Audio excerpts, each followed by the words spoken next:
حسبنا الله ونعم الوكيل على الله توكلنا لرضا الله تعالى الفاتحة. أعوذ بالله من الشيطان الرجيم. بسم الله الرحمن الرحيم. الحمد لله رب العالمين الرحمن الرحيم مالك يوم الدين. إياك نعبد وإياك نستعين. اهدنا الصراط المستقيم صراط الذين أنعمت عليهم غير المغضوب عليهم ولا الضالين.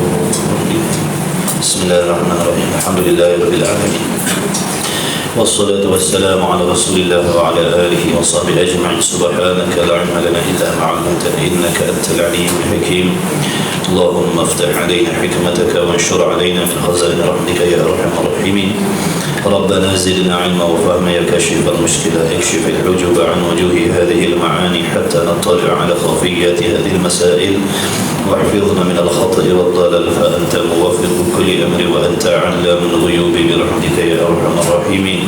وهب لنا يا وهاب علم وحكمة ولرزق يا رزاق كلنا مسهلا، وبالخير يا فتى فافتح لنا، وبالهدى وبالعلم كلنا يا عليم فضلا. اللهم علمنا ما جهلنا وذكرنا ما نسينا. اللهم اجعل أعمالنا خالصة لوجهك الكريم إنك على كل شيء قدير، ولا حول ولا قوة إلا بالله العلي العظيم.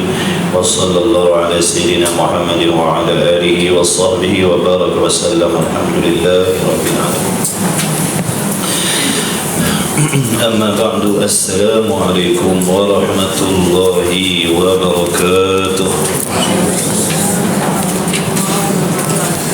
Alhamdulillah,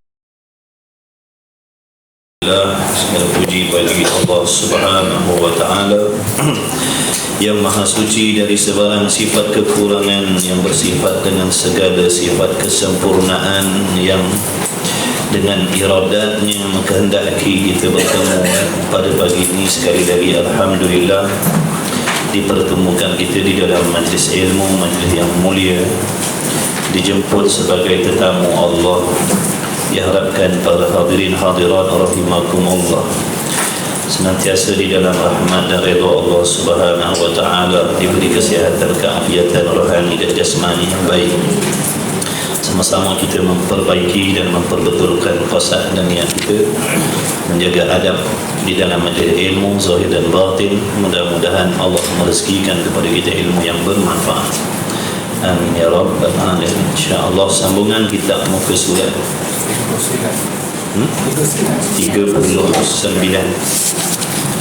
39 Risalah Al-Misbahul Munir. Bismillahirrahmanirrahim.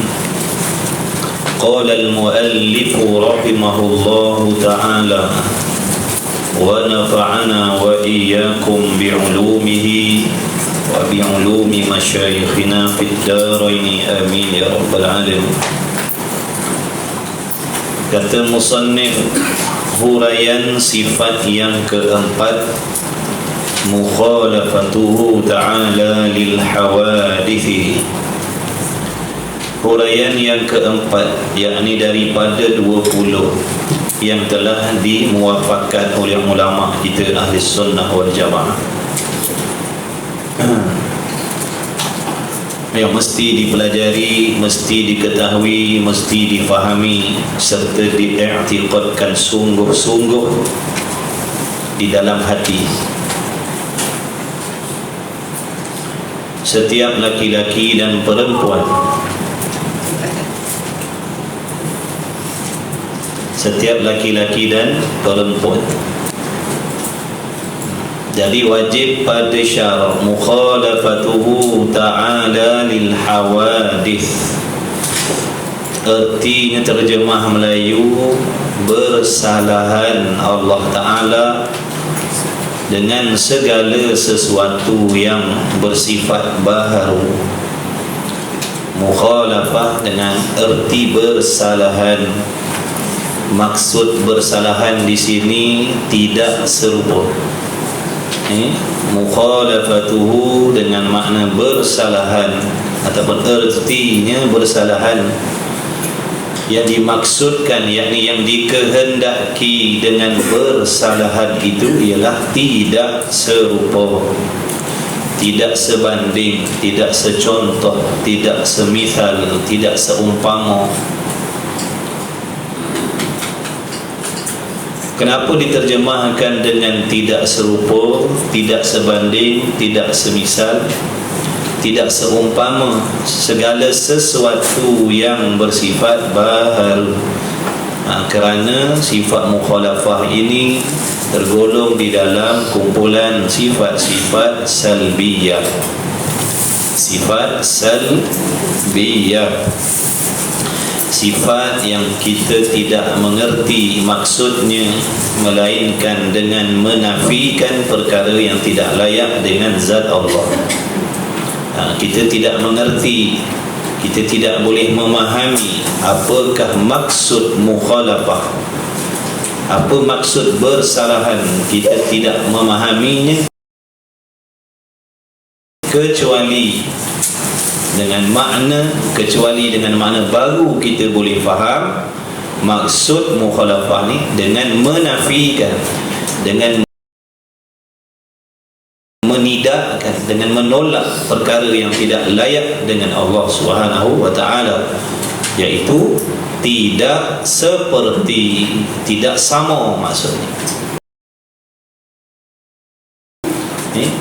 Allah Subhanahu wa ta'ala wajib tidak serupa dengan segala sesuatu yang bersifat baharu. Al-hawadith itu makna segala yang bersifat baharu. Apa erti baharu? Tiap-tiap sesuatu yang ada permulaan. Tiap-tiap sesuatu yang ada permulaan, tiap-tiap sesuatu yang berasal daripada tiada kemudian berubah menjadi ada, itu yang dimaksudkan dengan baharu. Tulis.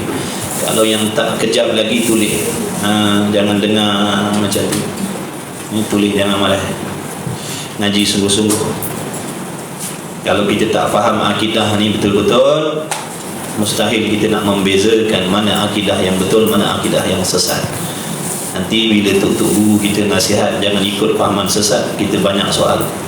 Kenapa tak boleh? Kenapa tak boleh? Sebab tu kena ngaji betul-betul. Kenapa kita tak boleh terima fahaman yang mengatakan Tuhan bertempat di atas langit? Ngaji betul-betul. Sendiri nanti dapat jawapan dia.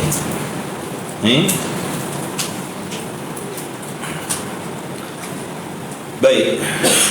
Al-hawadith bermaksud tiap-tiap segala sesuatu yang baharu. Mana contohnya baharu? Kita makhluk.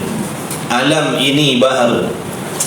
Alam ini bersifat baharu kerana alam ini sedia kala lagi tidak dijadikan oleh Allah.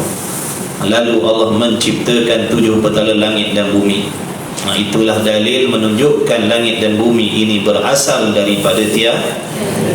Faham daripada kata Allah menjadikan 7 petala langit dan bumi. Faham daripada perkataan menjadikan, menciptakan, itu ialah sesuatu yang asalnya tiada, baru panggil menjadikan, baru panggil menciptakan. Kalau benda dah ada tak boleh panggil menciptakan. Menciptakan ni bermaksud sesuatu yang asalnya tiada diciptakan, dijadikan jadi ada. Jadi bermaksud di situ 7 petala langit dan bumi ni asalnya tiada. Bila asalnya tiada dipanggil baharu. Syurga neraka pun sama, baharu. Asalnya tiada syurga, tiada neraka. Jadi Allah ciptakan.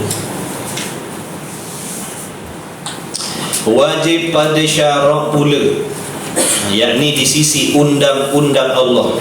Syarak tu makna undang-undang Allah. Ada berapa hukum syarak? Ada 5. Setiap apa sahaja urusan pekerjaan kita manusia di atas dunia ni, sebelum kita mati ni, tak boleh kita terasing daripada hukum syarak.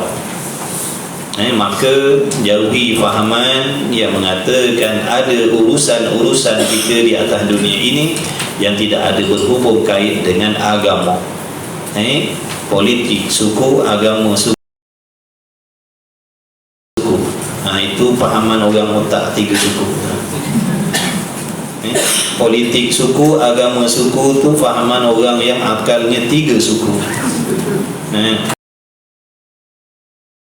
Mana boleh nak asingkan politik dengan agama? Berpolitik mesti ikut undang-undang Allah. Berpolitik mesti ikut hukum hakam Allah. Tak boleh kita nak berpolitik dalam keadaan nak mengenepikan hukum Allah. Faham tidak? Faham ke tidak? Yang bercakap tu pun 3 suku, yang percaya pun 3 suku, 2 kali 5. Bila kita jahil tak mengaji, kita kena tipu. Sebab tu penting mengaji. Bila kita tak mengaji, kita diperbodoh-bodohkan. Na'udzubillah min zalik. Mujur Allah pilih kita mengaji. Alhamdulillah.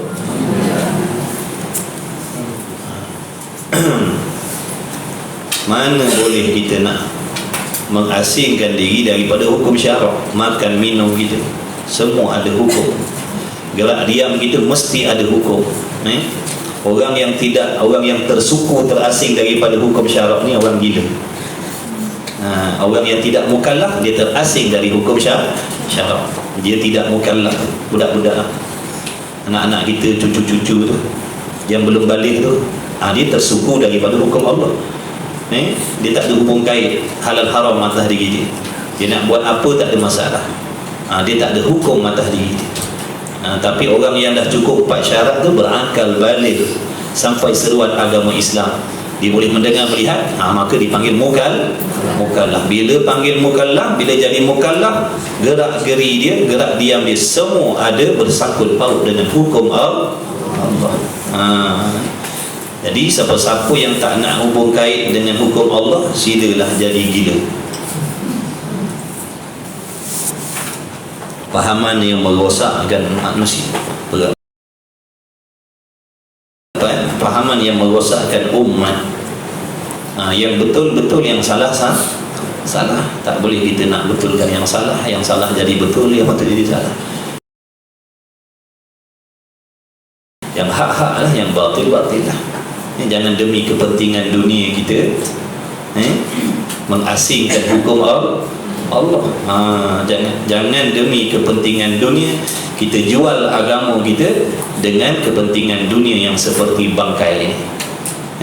Manusia hari ini banyak jual agama demi bangkai, iaitu dunia. Dunia itu ibaratnya bangkai di sisi Allah. Maka dengan sebab bangkai ini tadi, sanggup dijualnya agama. Na'udzubillah. Rendahnya lah martabat agama. Rendahnya lah martabat agama. Dunia itu seperti bangkai. Jadi kalau dengan sebab bangkai tadi kita buang agama, maknanya bangkai lebih mulia daripada agama. Wal'iyadzubillah ni tadi. Sebab itu cintakan dunia itu, kata ulama, kepala bagi segala sifat yang dicela oleh Allah. Cintakan dunia. Bila cintakan dunia, orang sanggup buang agama. Na'udzubillah. Kena buang dalam hati kita. Kalau ada sifat cintakan dunia, kena buang. Wajib buang, bukan harus buang. Wajib kena buang.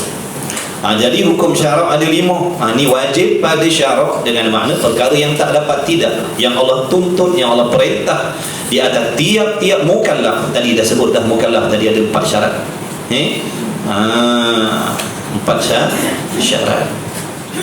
Suami, isteri, yang bujang, tua, muda, apa bangsanya, bila ada 4 syarat tadi, itu namanya mukallaf, orang yang diberatkan hukum Allah. Siapa yang memberatkan? Allah. Siapa yang kena beratkan? Kita. Kita. Bila kita mengaku kita hamba Allah, kena pikul lah ke mana-mana. Sanggup tak sanggup, mahu tak mahu, kena pikul dah mengaku hamba Allah. Dah mengaku aku hamba Allah. Kalau derma pun tulis kat sampul surat hamba Allah. Nama siapa tu? Tulis nama ni derma dulu 50,000. Janganlah. Tulis hamba Allah je dah lah. Hamba Allah. Dah hamba Allah, kena terima lah semua. Jangan banyak songeh. tak patut Tuhan buat begini, tak patut Tuhan hukum begitu. Lupa ke? Orang Islam ni orang yang berlapang dada, menerima apa sahaja hukum yang Allah tentukan ke atas diri dia. Itu orang Islam. Dia sentiasa menjunjung, walaupun dia menghadapi pelbagai kesusahan, keperitan, tetap dia menjunjung perintah Allah kerana dia hamba Allah. Dia humble, sifat humble, bukan humble ni, humble. Baik, jadi wajib bagi tiap-tiap mukallaf mengetahui. Wajib kena tahu. Nak tahu ni kenalah belajar, kenalah mengaji. Apa hukum belajar ilmu ni? Hukumnya wajib, bukan sunat, bukan harus, bukan haram, bukan makruh. Ini wajib. Jadi kalau ada mana-mana ustaz, ustazah mengatakan belajar ilmu sifat 20 ini harus, tak belajar pun tak ada masalah, dia bukan daripada ahli sunnah wal jamaah. Sila jauhkan diri kalian daripada mereka. Faham tu? Faham tidak? Jangan buat degil.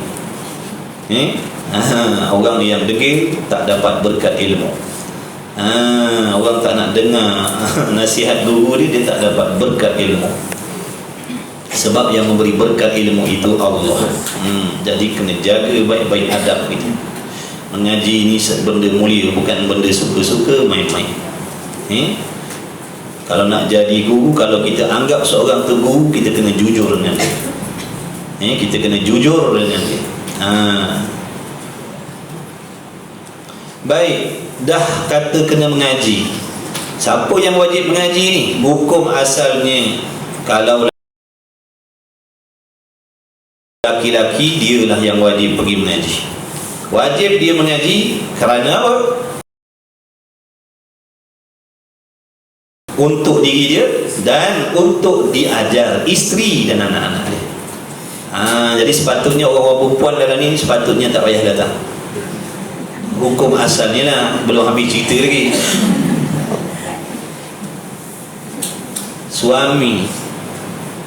Suami wajib mengajar isterinya dan anak-anaknya ilmu tauhid, ilmu akidah. Dengan sebab itu suami kena keluar cari ilmu. Tak kira lah setiap hari ke, seminggu sekali ke, malam ke, petang ke, tengah malam ke, awal pagi ke, tak peduli. Dia wajib mengaji ilmu sifat 20 ni, suami. Kerana Allah tuntut atas diri dia belajar ilmu tauhid dan mengajarkan isteri mereka. Jadi kalau ada suami yang tidak berbuat demikian, dia suami yang tidak menunaikan tanggungjawab. Walaupun dia dah bagi macam-macam pada bini, rumah, kereta, pakaian, makanan, duit, itu nafkah yang bangsa dunia. Ini nafkah yang bangsa roh, ilmu. Wajib suami belajar dan mengajar. Kalau dia tak mampu mengajar, wajib dicarikan guru untuk isteri dia. Kalau tak boleh, wajib dia ajak isterinya mengaji, ataupun wajib dia suruh isterinya pergi mengaji.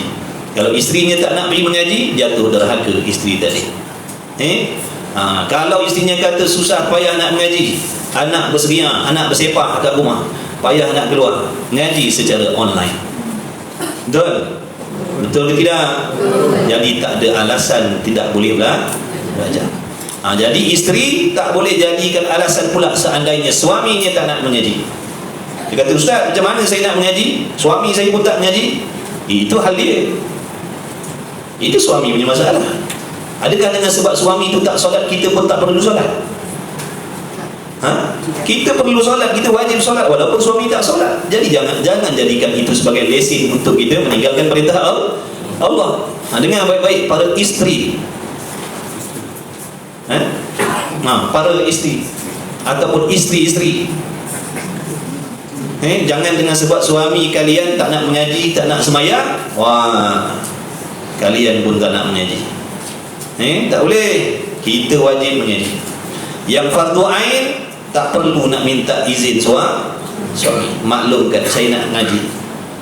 Kalau suami larang, dia suami yang derhaka kepada Allah. Suami yang menghalang isterinya menunaikan kewajipan terhadap Allah, itulah di antara suami yang bersifat dengan zalim ataupun dayus. Suami isteri nak ngaji berdoa, dia larang, dia tak bagi. Kau kalau pergi ngaji fardu ain, aku tak redha. Jangan risau. Redha bukan duduk pada suami yang ingkar perintah Allah. Jangan tertipu suami, isteri kena hakal dengan lelaki kita. Saya kena taat dengan suami saya. Anak kunci syurga duduk bawah tapak kaki dia. Jadi dia larang saya mengaji, saya tak boleh. Kena tipu lah kita. Kalau kita nak menunaikan tanggungjawab yang wajib terhadap Allah, suami tak boleh lah larang. Dia tak boleh. Kalau dia kata tak redha, tak jadi apa, jangan risau. Aku tak redha kau tutup aurat, aku tak redha kau mengaji fardu ain, jangan risau, tak jadi mudarat. Orang perempuan kena ngaji, kalau tak kena tipu dengan lelaki kita. Jadi suami kita besok tak mengaji, dia kena soal jawab lah dengan Allah. Kita pun kena soal jawab dengan Allah. Kalau kita tak mengaji, akidah kita rosak, macam mana? Begitulah juga kalau isteri tadi akidahnya rosak, suami bertanggungjawab. Suami bertanggungjawab seandainya akidah isterinya rosak. Sebab tu suami jangan sedap-sedap. Dia kena takut rosak akidahnya, dan dia kena takut rosak akidah isteri. Sebab suami bertanggungjawab menjaga akidah isteri dia.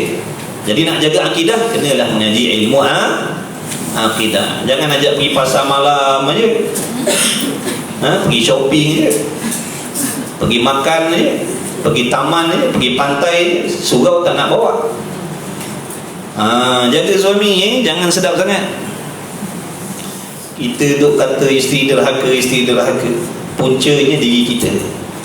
Kita tak mendidik mereka dengan agama, kita tak bagi dia agama, kita tak kenalkan dia siapa Allah, macam mana dia nak takut dengan Allah. Kita tak ajar dia macam mana nak bersihkan hati daripada sifat-sifat yang Allah benci. Apa tak dia jadi biadab dengan kita? Jadi suami jangan sedap-sedap. Hari ni saya baking orang perempuan lah.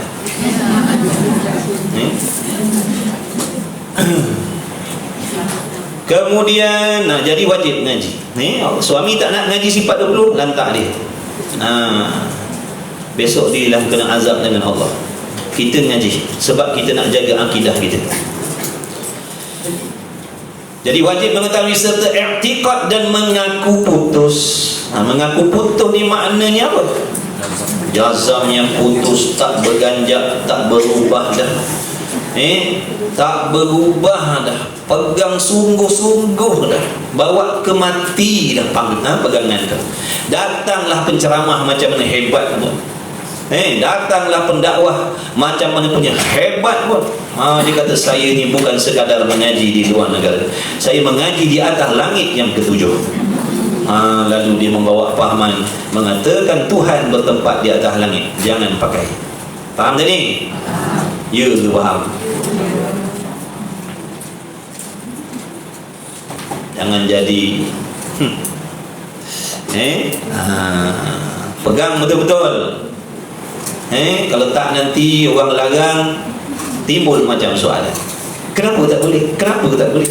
Kenapa tak boleh? Salah tang mana? Apa salahnya? Ngaji ya, baru kita tahu apa sebab teguh larang kita. Faham? Faham tidak? Tu mengaku putus. Mengaku putus dalam hati. Jangan dua-dua kita pegang. Jangan dua-dua kita ambil. Pahaman sesat pun kita beriman, pahaman yang betul pun kita beriman. Na'udzubillah. Orang tak ada pendirian. Dan mengaku putus di dalam hatinya akan tentu sungguh bersalahan. Apa maksud bersalahan tadi? Tidak serupa Allah Ta'ala bagi segala yang baru. Apa maksud tak serupa ni? Apa yang ada pada makhluk, bagaimana keadaan diri makhluk, bagaimana sifat makhluk, bagaimana perbuatan makhluk, tidak sama sekali ada pada Allah. Faham baik-baik.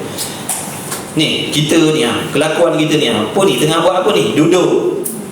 Boleh nak kata Tuhan duduk? Tak boleh. Saya bergerak ataupun saya diam, boleh nak kata Tuhan bergerak diam? Tak boleh. Saya, tubuh badan saya ni ada anggota, boleh nak kata Allah ada anggota? Tak boleh. Tak boleh. Tu ni akidah ni jangan buat main-main. Sebab tu kalau ada pahaman macam tu, jangan pakai, jangan dekatkan diri. Kenapa kita disuruh oleh Allah menjauhkan benda syubhat? So, takut jatuh kepada hak. Kenapa tu guru kita larang mendekatkan diri dengan orang yang bawa pahaman macam tu? Sebab takut jatuh kepada sesat. Faham tak tuan? Sebab takut jatuh kepada sesat. Sebab tu orang tu bagi nasihat, jangan dekat. Syariat kata jangan dekat dengan benda syubhat. Sebab apa? Nanti dalam keadaan dia tak sedar, dia akan jatuh pada benda haram. Jangan dekatkan dengan pahaman-pahaman yang pelik-pelik. Kenapa? Kerana takut nanti jatuh jadi kafir. Orang yang tak takut dengan kebinasaan, dia akan duduk dekat-dekat. Orang yang tak takut dengan kebinasaan, dia akan duduk main-main dekat-dekat dengan kebinasaan. Itu tanda dia tak takut. Kalau orang takut, dia akan jauhkan diri. Bukan dekatkan diri, dia akan jauh. Itu tanda dia takut. Tanda orang tak takut, dia akan dekatkan diri. Na'udzubillah. Tidak sama makna Allah Ta'ala tu bersalahan. Tak serupa Allah Ta'ala bagi segala yang baharu. Yang baharu tadi makhluk makhluk dan tidak menyamainya Allah. Tak sama. Mana dalil, mana bukti? Ni ayat muhkamah ni, terang-terang ayat muhkamah. Ayat Quran tu ada dua jenis. Satu muhkamah, satu mutasyabihah. Ini ayat muhkamah yang terang-terang, tak payah nak takwil, tak payah nak hurai-hurai tafsir panjang-panjang. Baca ertinya pun faham dah. Itu ayat muhkamah nama dia. Tidak ada kesamaran, tidak ada keraguan, tidak ada kesangsian. Terang-terang ayat ni. Allah Ta'ala firman apa? Laisa kamithlihi syai'un wa huwas sami'ul basir. Tidak ada seperti zat Allah. Mana tidak ada seumpama zat Allah Ta'ala. Tak ada yang serupa dengan diri Allah Ta'ala. Tidak ada seperti zat Allah Ta'ala. Tidak ada seperti zat Allah. Tidak ada yang seumpama zat Allah. Tidak ada yang semisal dengan zat diri Allah tu. Sebab tu kita kena belajar sifat bagi zat Allah. Sebab tu wajib bagi diri kita mempelajari apakah sifat bagi zat Allah, baru kita boleh membezakan.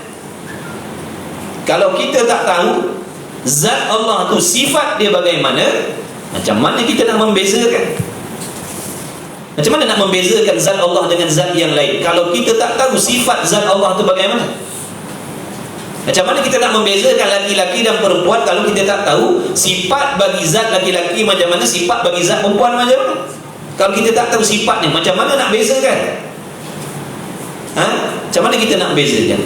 Kalau kita sendiri tak tahu, tak kenal, tak faham sifat bagi laki-laki macam mana, sifat bagi perempuan macam mana, macam mana nak beza? Orang yang boleh beza ni sebab dikenal kan? Orang laki-laki zatnya sifat begini, orang perempuan zatnya sifatnya begitu, baru boleh beza.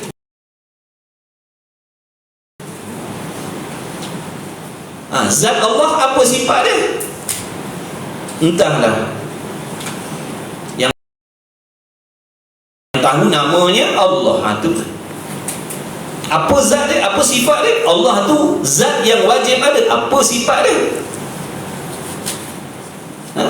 Bertubuh ke, berjasad ke, berjirim ke, berjisim ke, berpihak ke, berwaktu ke, berwarna ke? Apa sifat dia? Tak tahu. Tak tahu macam mana nak beza dengan benda baru. Kalau kita tak tahu nak beza macam mana dengan makhluk. Dan ialah Allah yang mendengar. Sami' makna yang mendengar. Sifatnya sam'un, sifat sama, pendengar. Dan yang melihat Basir, yang maha melihat. Sami' yang sangat-sangat maha melihat, mendengar. Apa maksud Allah mendengar? Nyata segala sesuatu perkara yang ada pada sifat pendengar Allah. Apa sahaja yang wujud, semuanya nyata, yakni dapat dikesan oleh sifat pendengar Allah Ta'ala secara meliputi. Apa-apa sahaja yang wujud, semua didengar oleh Allah. Sama ada perkara itu berbunyi, tidak berbunyi, bersuara, tidak bersuara, asalkan dia wujud, semuanya didengar oleh Allah. Semua didengar oleh Allah. Tidak seperti sifat bagi tak sama seperti sifat pendengar yang ada pada kita ni, makhluk, zat makhluk.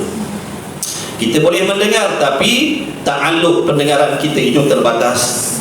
Tak semua benda yang ada kita boleh dengar. Kita hanya boleh mendengar bunyi, kita hanya boleh mendengar suara-suara. Itu pun ada syarat-syaratnya. Kena dekat, kena kuat. Kalau jauh dah tak dengar dah.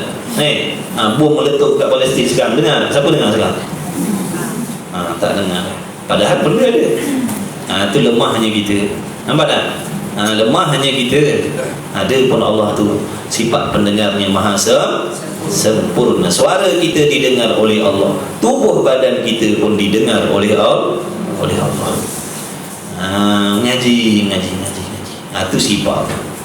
Basir, maha melihat. Apa sahaja yang ada semuanya dilihat oleh Allah. Meliputi. Allah melihat itu bukan bergilir. Allah Ta'ala melihat bukan bergilir macam kita melihat. Nak tengok banyak benda, kena bergilir satu-satu. Tak boleh tengok semua sekaligus. Kita tak boleh tengok benda-benda ada ni secara meliputi. Kena gilir. Tengok belah sini dulu, lepas tu baru tengok yang ni. Kalau kitab kita ni, tengok selai-selai. Kalau huruf ni, kena tengok satu-satu. Boleh tengok semua? Tak boleh. Tapi Allah Ta'ala melihat meliputi, menyeluruh, meliputi. Apa sahaja yang ada, Allah lihat satu persatu. Kalau pasir dekat pantai tu, Allah lihat sebiji-sebiji tu, tiap-tiap biji tu dalam penglihatan Allah. Hebat tak? Maha hebat. Bila kita mengaji kenal sifat Tuhan, barulah dapat merasakan sedikit kehebatan tu. Hebatnya sampai macam tu sekali Allah melihat. Kalau dengan nama je Allah Ar-Rahman Ar-Rahim, apa ada rasa apa dalam diri kita? Kalau setakat nama je. Habis bersalahan dengan nama, dan bersalahan yakni tidak serupa Allah Ta'ala, dan bersalahan yakni tidak serupa Allah Ta'ala bagi segala yang baharu. Faham dah tu? Baharu tu, makhluk ni baharu lah. Syurga baru lah, neraka, dunia, akhirat, semua baharu. Alam ni baharu. Dan juga tidak menyamai. Jadi baharu ni masuklah syurga, dan segala nikmat yang ada di dalam syurga itu, meskipun telah dikhabarkan oleh Nabi SAW, nikmat dalam syurga itu tak pernah orang tengok, tak pernah orang dengar, tak pernah dikhayalkan dan sebagainya. Meskipun demikian, tidak ada sesuatu nikmat dalam syurga itu yang menyamai dengan Allah. Takut nanti kita kena tipu dengan syaitan. Syaitan kata boleh jadi nikmat syurga itu ada yang serupa dengan Allah, sebab dalam syurga itu benda yang kita tak pernah tengok, tak pernah dengar, tak pernah nak khayalkan pun, luar daripada ilmu pengetahuan kita. Barangkali dalam banyak-banyak nikmat syurga itu ada yang seumpama Allah, kata dia. Dah tetap jawapannya mustahil. Mustahil. Orang yang tak mengaji, dia akan terima. Boleh jadi juga pun yang kita kata kat dunia ni boleh jadi dah tak serupa dengan benda-benda yang nyata dalam dunia ni, dalam syurga tu. Kan Nabi dah kata tak pernah tengok, tak pernah jumpa, tak pernah. Boleh jadi. Nampak tak? Orang yang mengaji dah mustahil. Jaga siap-siap dah tu. Tidak serupa dengan segala yang baharu. Masuk syurga, masuk nikmat ni baharu. Jadi tak serupa lah Allah Ta'ala. Dan sifat mukhalafah Allah Ta'ala itu sedia kala dan kekal selama-lamanya mukhalafah sampai bila-bila, tidak berkesudahan. Allah Ta'ala itu tidak serupa dengan makhluk tu, tidak berkesudahan sampai bila-bila, tak ada kesudahan. Sentiasa dan selama-lamanya mukhalafah.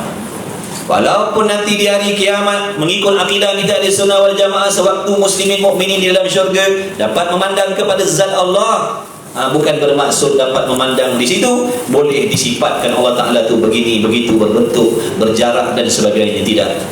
Dan bukan bermaksud Allah Ta'ala berada di dalam syurga.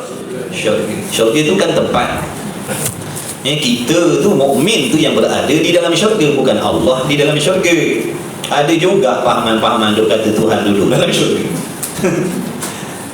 Itulah tak ngaji.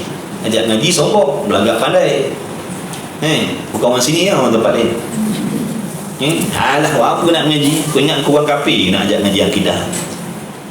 Aku dulu Islam daripada kau. Jangan sombong. Orang sombong ni Allah Ta'ala akan halang dia daripada mendapat benda yang sebenar. Orang yang sombong Allah haramkan daripada benda yang sebenar. Dia tak akan dapat benda sebenar selagi ada sombong dalam diri. Sebab tu kena buang sombong ni, kena tawaduk, merendah diri. Apa sombong? Apa sombong? Merasakan diri kita lebih baik, lebih mulia daripada orang lain. Itu sombong ada. Merasakan diri kita lebih dalam hal-hal kebaikan berbanding orang lain. Itulah dia sombong lah namanya tu. Tak ada lain dah tu. Cek dalam hati kita ada.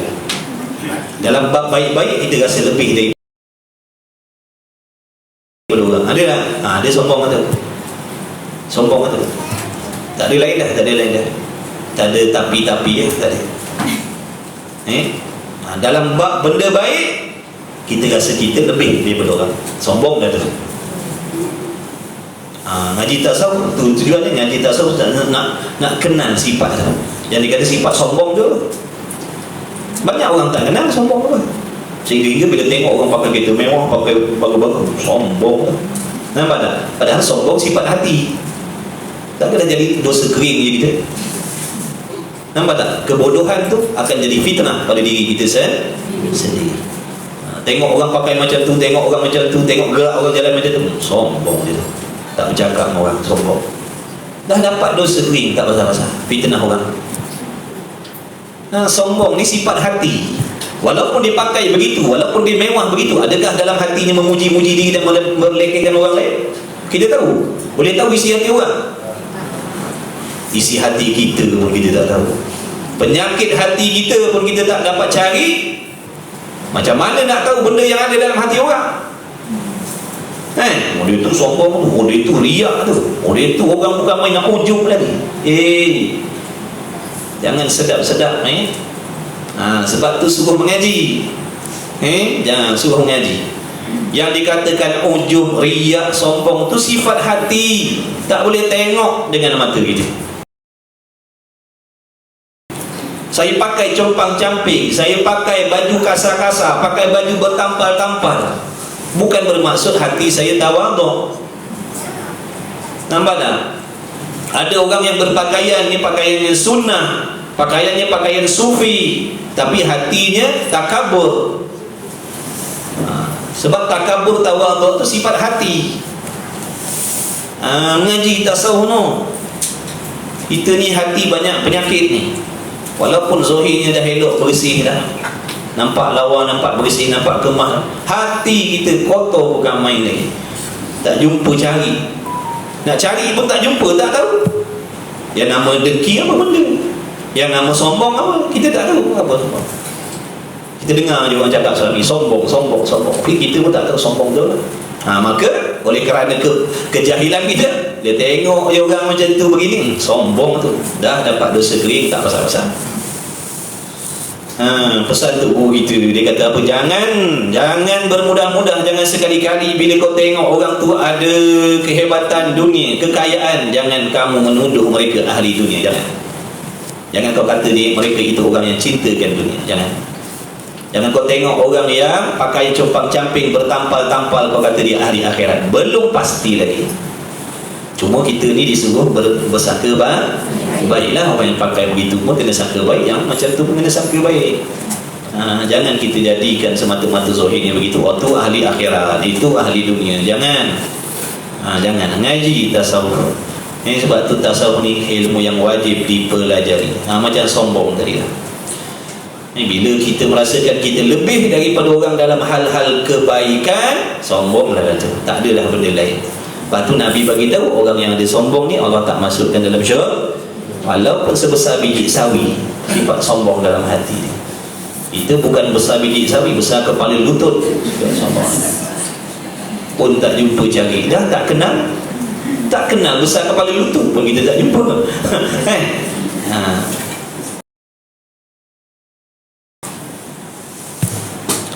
Baik. Ngaji. Kita nak mati lah 2-3 hari mati lah.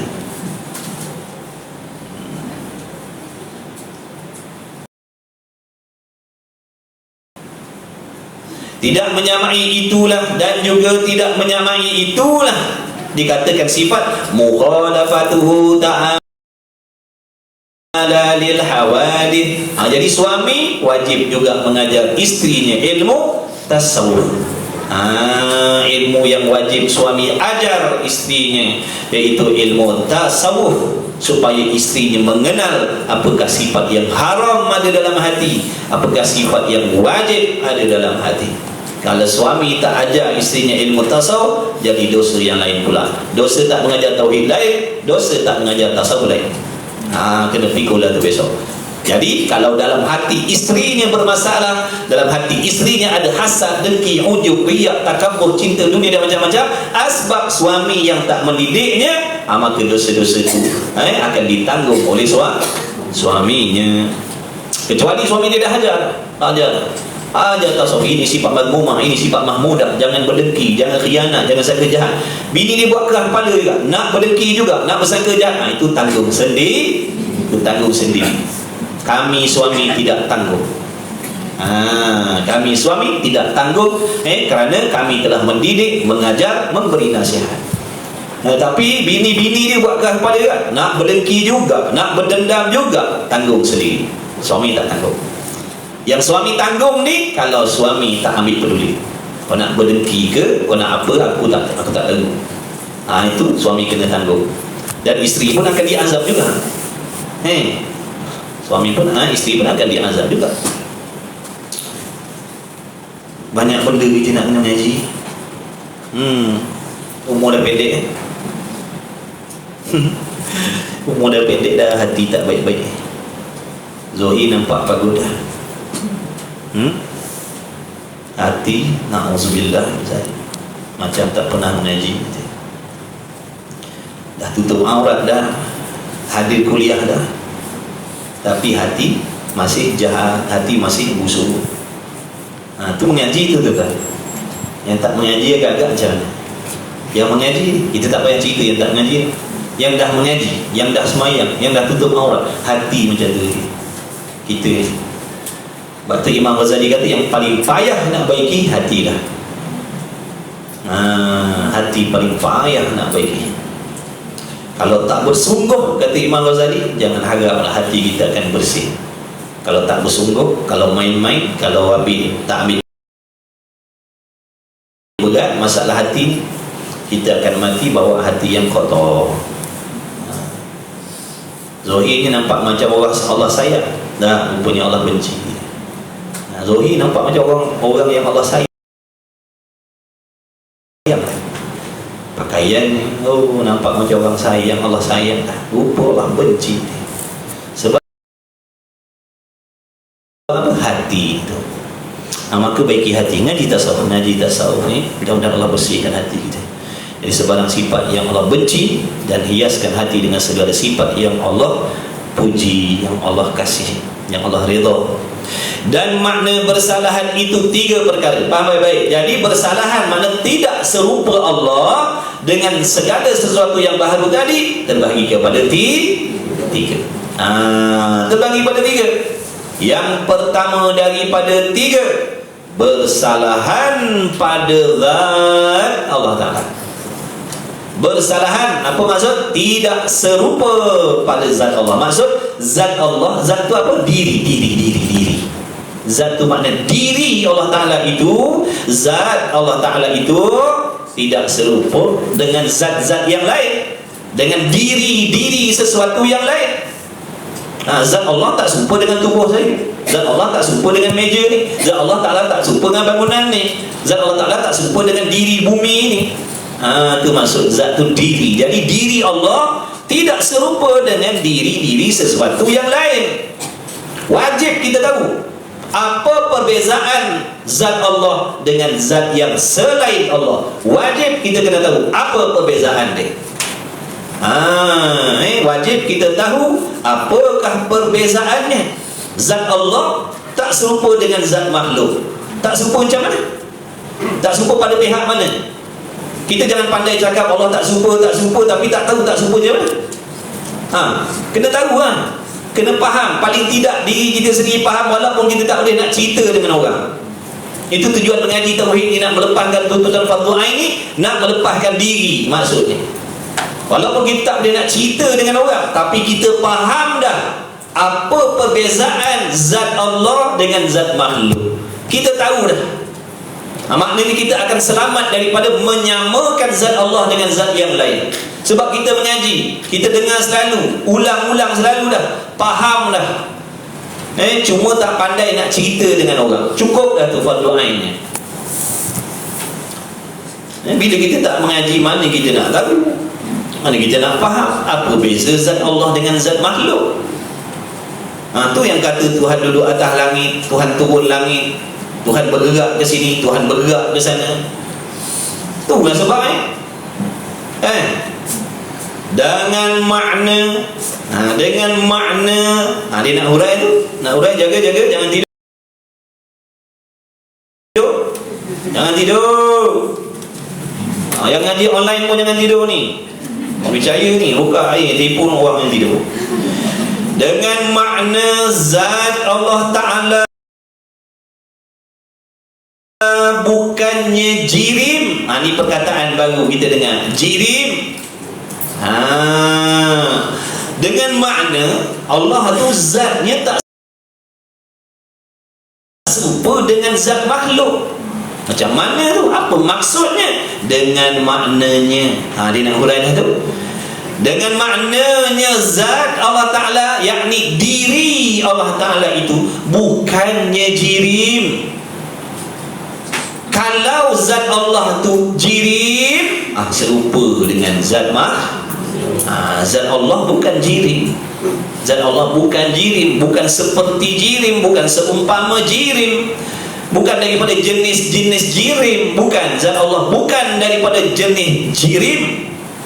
Jirim ni hari tu ataupun jisim dengan maksud sesuatu yang terjadi daripada bahan-bahan yang tertentu. Tulislah, janganlah action. Tulis, nanti lupa. Jirim, jisim, kecuali dah faham tu tak apa dah lah, tak payah tulis. Yang dah faham, yang dah faham tak payah tulis. Yang belum faham lagi tulislah. Supaya nanti kalau lupa, buka balik apa itu jirim. Apa menatang jirim pun dia. Buka balik tengok. Jirim ni bermaksud sesuatu yang terjadi daripada bahan-bahan yang tertentu, unsur-unsur yang tertentu. Itu namanya jirim ataupun jisim. Angin, ada tak unsur dia?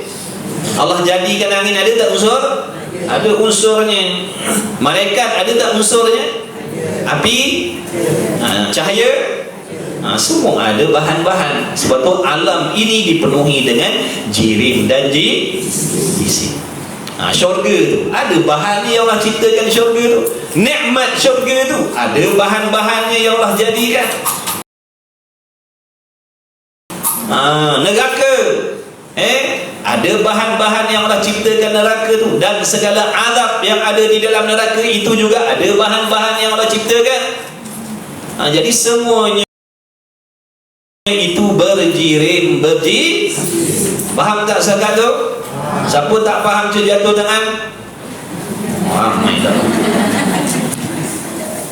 Faham dah InsyaAllah. Baik, jangan tidur tarik nafas, kurang oksigen tau. Ni penting ni mahal ni. Terlepas ni rugi. Tu jirim. Jadi kalau orang tanya, kenapa kita tak boleh samakan diri Allah, zat Allah tu dengan makhluk ni? Kita pun jawab, zat Allah tu bukannya berjirim. Zat Allah bukan berjirim, berjisim. Sebab itulah dia tak serupa. Sebab tu dia tak serupa dengan diri makhluk. Diri makhluk ni berjirim, berjisim. Tubuh badan kita ni ada bahan-bahannya. Darah kita ada bahannya, kulit kita ada bahannya, tulang kita ada bahannya, kayu ni ada bahannya. Semua ada bahan-bahan, unsur, orang bagi unsur-unsur, anasir, bahan-bahan, unsur-unsur. Baik, bila sebut jirim, dengar ni, bila sebut jirim yang bertempat, faham bertempat? Bertempat. Bila sebut bertempat, menunjukkan dia berjirim. Sebab tu akidah kita ahli sunnah wal jamaah menolak sekeras-kerasnya pahaman yang mengatakan Allah itu bertempat. Atas, bawah, kiri, kanan, dalam, luar, depan, belakang, dekat, jauh, duduk di dalam sesuatu, duduk di luar sesuatu, itu semua namanya tempat ataupun pihak. Itu bahagian untuk jirim jisim. Allah bukan seperti jirim dan jadi kewujudan Allah tidak ada hubung kait sama sekali dengan yang namanya faham? Ikut lagi pahaman duk kata Tuhan duk atas langit. Degil. Kerah kepala. Rosak akidah masalahnya. Kalau tak rosak akidah, silakan. Kalau tak rosak, silakan. Nak percaya Tuhan duduk dalam rumah ke? Tuhan duduk dalam poket ke? Kalau tak merosakkan akidah, tak mengkafirkan, silakan nak ikut. Merosakkan akidah, kan kita wajib jaga agama, betul? Benda nombor satu kena jaga agama, akidah. Kita bukan berdengki, kita nak jaga agama.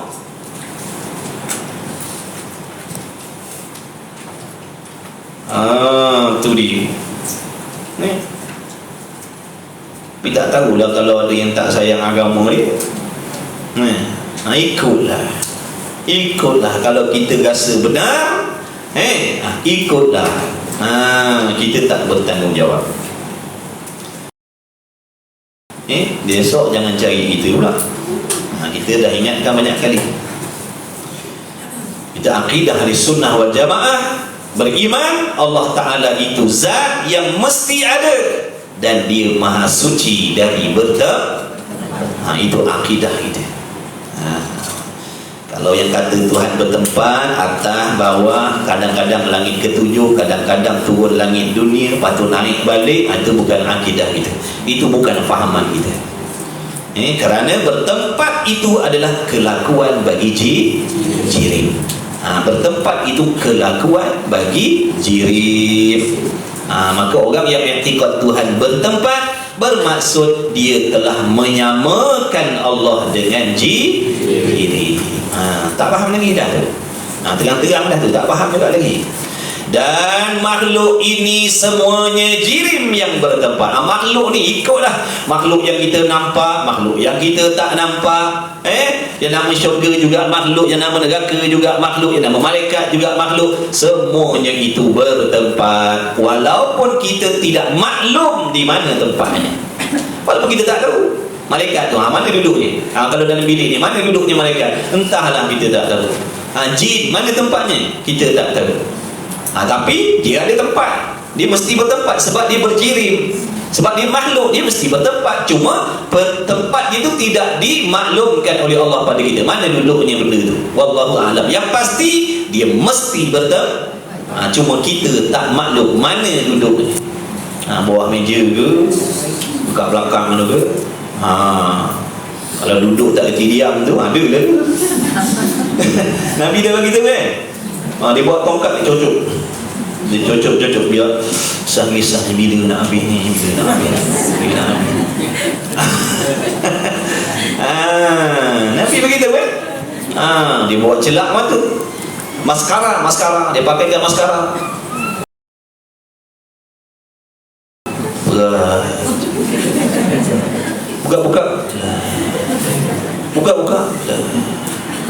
Buka. Ish. Basuh muka. Buka bila maskara yang mahalnya. Itu yang mengantuk. Apa tu? Dia sumbatnya mulut kita dengan dengan tembakau. Tahu tembakau? Orang tua dulu ni. Tu yang popek-popek tu untuk mengajar dia bercakap kat belakang. Ya tu. Jaga dulu. Jadi dia ada tempat. Bila sebut makhluk mesti ada tempat. Cuma kita tahu tak tahu mana duduk. Allah tak boleh. Tak boleh kita nak kata Allah tu bertempat, cuma kita tidak maklum di mana tempatnya. Na'udzubillah min zalik. Jaga baik-baik. Orang tak mengaji dia terima tu bulat-bulat tu. Allah tu bertempat. Makcik-makcik, pakcik-pakcik, haji-hajar. Cuma kita je yang tak tahu di mana tempat Tuhan tu. Macam tu ustaz macam tu lah. Yang cakap pula hebat ceramah sedap dah, baca Quran pandai, baca hadis berabuk, berasap, ngaji luar negara. Kita pun dah habis dah. Lah tu terima dah tu. Kalau dia kata dah tu terima dah tu. Habis dah jahanam. Baik. Satu, Tuhan tidak seperti jirim. Dia tidak seperti jisim. Dia tidak bertempat. Walaupun di mana tempat, walaupun di mana-mana, tak boleh cakap Allah tu bertempat di mana-mana. Tak boleh. Allah tu ada di mana-mana. Tak boleh. Haram, merosakkan akidah. Tak boleh cakap macam tu. Allah ada di mana-mana. Tak boleh cakap macam tu. Jangan tiru perkataan orang gila. Orang gila dia tak salah, dia memang gila. Faham tu? Tak payahlah nak tiru. Wali-wali tu dia fana dengan Tuhan. Kita kuali bukan wali. Nak buat olok-olok.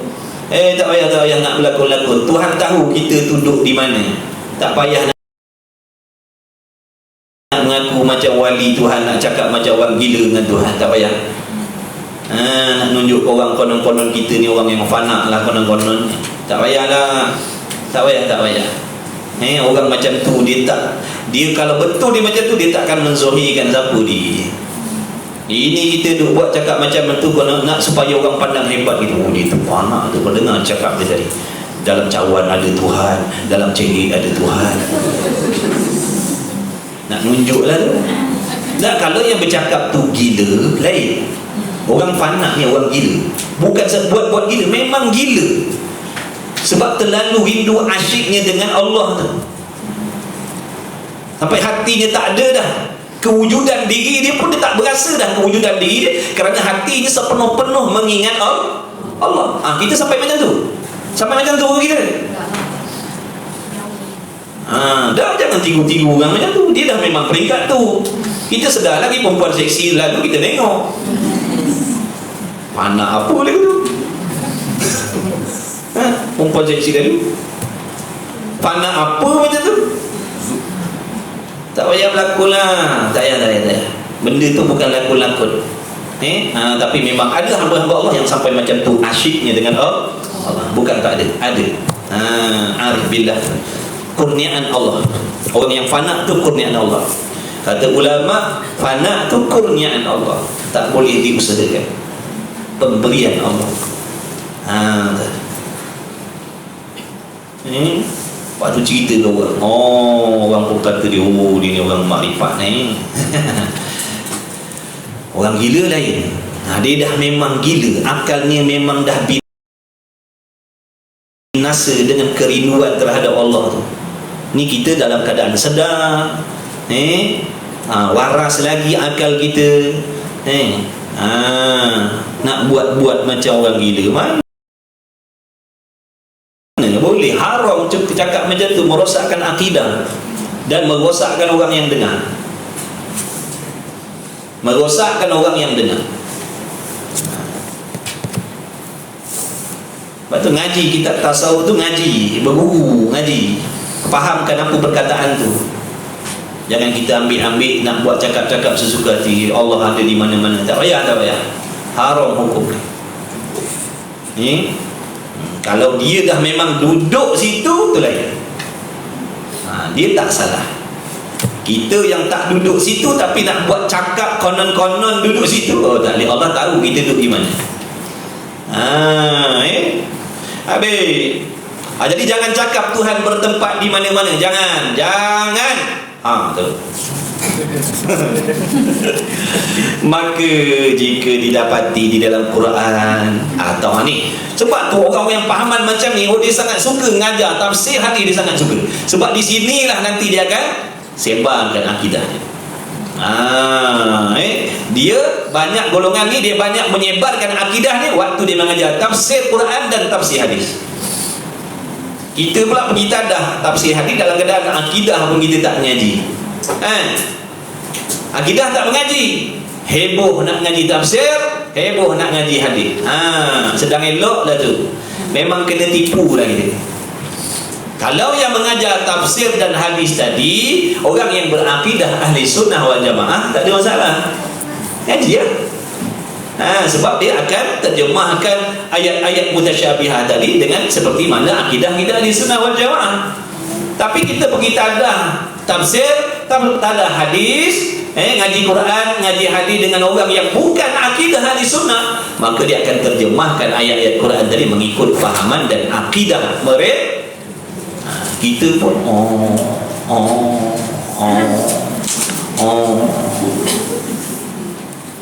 orang suruh ngaji akidah dulu tak mau. Tafsir hadis lah tuan, baru orang pandang ngaji hadis, ngaji tafsir baru hebat. Ini apa ngaji bekar lah, ngaji sifat 20 tafsir lah, baru mantap apa kalau sesat, faham tu? Itu bukan mantap, tu sesat nama dia. Bawa bertenang. Nak jadi orang soleh, nak jadi orang soleh, bawa bertenang, ikut jalan dia betul-betul, jangan gopoh. Itulah akibat meninggalkan fardu ain, duk kejar fardu kifayah. Tu akibat dia mudarat diri. Ilmu ni kalau salah cara belajar ni jadi mudarat diri tuan-tuan, bukan jadi elok. Ingat, ilmu agama ni salah cara kita mengaji, mudarat diri, bukan jadi manfaat, tidak. Sebab tu dengarlah nasihat tu dulu kan fardu ain, fahamkan dulu fardu ain, jangan kalut-kalut. Kita tak sabar ikut kawan, habislah. Baik, maka jika didapati di dalam Quran ataupun hadis, dah ngajar Quran hadis, dah ngajar Quran hadis, saya suruh dia ngajar sifat 20 kali. Sengaja tengok sifat 20 dihurai lagu mana. Maka jika didapati di dalam Quran ataupun hadis barang yang memberi waham. Apa memberi waham? Kesamaran. Bila kita baca Quran, baca hadis, tiba-tiba bila diterjemahkan dalam bahasa Melayu, timbul kesamaran pada kita. Jadi kesamaran yang kita dah sedia maklum. Bukankah Allah tu tak serupa dengan makhluk? Bukankah Allah tu tak serupa dengan makhluk? Tiba-tiba dalam ayat ni, nampak tak tu? Dalam ayat ni seolah-olah menunjukkan Allah tu seperti seperti makhluk. Tu yang dipanggil ayat mutasyabihah tu. Menyerupai dan bertempat. Nampak tak tu? Jadi tiba-tiba kita mengaji, kita baca Quran, baca hadis, terjemah Melayu lah yang timbul kesemaran. Ni orang Arab, dia tak payah terjemah Melayu dah. Kita ni kalau tak terjemah dalam bahasa Melayu, tak ada kesamaran. Dah memang kita tak faham. Nak kesamaran apa? Ar-Rahmanu 'alal 'arsy istawa. Kesamaran tak? Tak ada kesamaran. Sebab tak gerti. Bila terjemah Melayu, baru timbul kesamaran. Orang Arab tak payahlah terjemah Melayu, dah dia orang Arab. Yadullah, ada kesamaran? Tanya apa kesamaran yadullah? Sebab kita pun tak faham apa maknanya. Terjemah Melayu tu, bila diterjemahkan alih bahasa Melayu, kita kata ni, bukankah Allah tak serupa dengan makhluk? Dan bertempat. Jadi kalau jumpa ayat Quran, hadis yang mana memberi waham, memberi kesamaran kepada kita, seolah-olah Allah tu menyamai, menyerupai dengan makhluk, maka dinamakan ayat itu, ayat Quran ataupun hadis tadi, ayat mutasyabihah namanya. Ayat apa? Ayat mutasyabihah. Dan hadis mutasyabihah. Tu ingat tu, bila kita baca Quran, baca hadis, kalau terjemah Melayunya yang kita faham, kalau baca terjemah itu seolah-olah Tuhan serupa. Disebutnya tangan, disebutnya muka, disebutnya tempat. Faham tak tu? Bukankah dah menyamai itu? Kalau dah kata tempat, kalau dah kata anggota, bukankah dah kesamaran tu? Bukankah dah menyamakan tu? Itulah namanya ayat mutasyabihah. Sedangkan yang kita dah sedia maklum, Allah tak serupa. Tiba-tiba dalam ayat ni kata tangan Tuhan, muka Tuhan. Itu yang kata kesamaran. Dah timbul kesamaran dah. Boleh faham tak setakat ni? Boleh faham?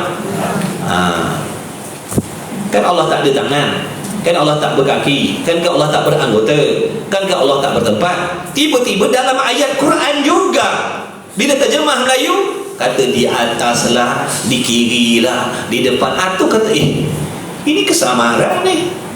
Kesamaran ni dengan apa yang kita dah tahu ni, dah i'tiqad. Dia tak bertempat. Tiba-tiba dia kata di depan pula, tiba-tiba kata di bawah pula, kata-kata di atas pula, kata-kata ada anggota pula, ada tangan pula, menggenggam pula. Ke tak kesamaran? Kesamaran ke tak kesamaran kalau dengar gitu? Iyalah tu. Kesamaran lah. Allah tak ada, tak serupa dengan makhluk. Tiba-tiba dalam Quran ni juga duk sebut dia di atas, duduk di bawah. Daripada tu atas turun ke bawah. Kan itu kelakuan jirim jisim. Kan jirim jisim ni kelakuannya bergerak, betul? Daripada bawah ke atas, atas ke bawah. Ni tiba-tiba kata Tuhan daripada atas ke bawah juga. Turun kata dia. Turun tu daripada bawah ke atas? Turun. Ada orang turun daripada bawah ke atas? Itu nama naik. Bila sebut turun, yang segera faham apa? Tiba-tiba dalam Quran ada ustaz yang terjemah Tuhan turun, kata dia. Tu. Tu mutasyabihah lah tu. Kita tak ngaji, ditipu lah kita. Padan muka kita. Ajak ngaji sifat 20 tak nak. Maka dinamakan ayat itu mutasyabihah dan hadis mutasyabihah. Okey, bila dah tahu ayat tu ayat mutasyabihah, nak buat apa? Nak buat apa ni yang kita kena tahu ni. Maka wajib ditakwil akan dia. Wajib ditakwil akan dia. Wajib dihuraikan maksudnya. Wajib diterangkan. Takwil ni wajib dipalingkan. Jangan pakai zahir ayat tu tadi. Jangan pakai makna yang zahir. Tahu tak makna zahir? Makna yang terang-terang tadi, kalau kata yadullah, tangan Tuhan, tu makna zahir. Jangan pakai tu. Kalau kata Tuhan di atas, jangan pakai tu. Tu makna zahir. Makna zahir jangan pakai. Pada ayat mutasyabihat, jangan pakai ayat zahir. Itu akidah kita ahli sunnah. Bila jumpa ayat Quran yang mutasyabihah, hadis yang mutasyabihah, jangan pakai makna zahir. Jadi pahaman yang selain daripada kita ahli sunnah, bila dia jumpa ayat mutasyabihah ni, dipakai zahir. Dipegang dengan makna zahir tu. Dan itulah yang ditegangkan kepada orang ramai.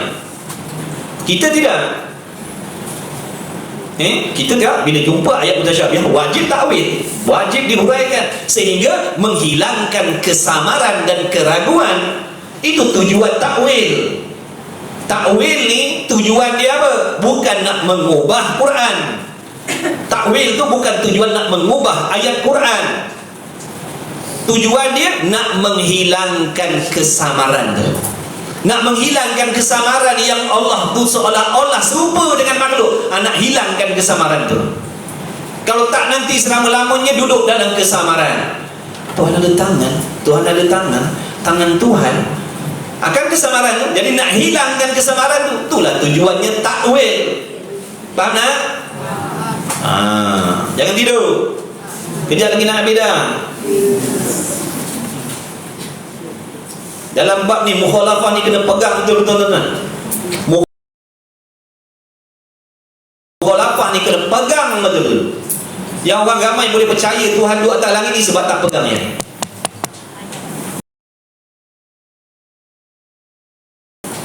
Dia tak hadam betul-betul, tak pegang betul-betul. Dalam kelas tempat lain ngiling pula. Ayat mutasyabihah wajib takwil akan dia supaya lepas, supaya selamat. Lepas tu makna selamat daripada syubhah itu. Takwil tadi tujuannya apa? Supaya apa? Supaya kita selamat, supaya kita terlepas daripada kesamaran menyerupakan Allah dengan sesuatu tadi. Itu tujuan takwil tadi, supaya lepas daripada syubhat itu. Baik, koma situ. Tadi disebut takwil. Bila sebut takwil pula, sama ada takwil itu dengan jalan ijmal. Jadi bila sebut takwil ada dua.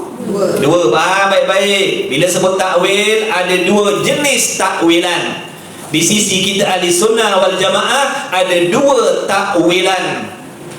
Apa tujuan takwil tadi? Nak menghilangkan kesamaran Allah serupa dengan makhluk. Nak hilangkan kesamaran. Kalau tak duduk dalam kesamaran, Tuhan ada tangan. Kesamaran. Bukan ke hari itu dah ada ayat laisa kamitslihi syai'un, dia tak serupa dengan sesuatu. Ni ada tangan pula. Serupa lah kalau dah ada tangan. Itu kesamaran tu. Jadi nak hilangkan kesamaran. Sama ada takwil dengan jalan ijmal. Ijmal ni makna serah bulat-bulat kepada Allah. Tu maksudnya. Takwil secara ijmal. Ijmal ni serah bulat-bulat pada Allah. Makna kita beriman dengan ayat tu, kita yakin itu ayat Allah yang benar. Tapi apa maksud hakikatnya, wallahu a'lam, serah kepada Allah. Itu baru betul-betul salafi. Itu baru betul salafi. Tengok tu dia kata apa? Takwil ulama salaf.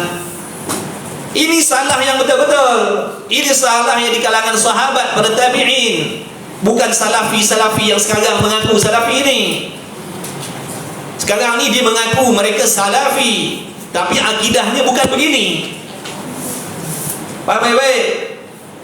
Mereka berselindung di sebalik nama salafi, bukan salafi yang sebenar-benar ni.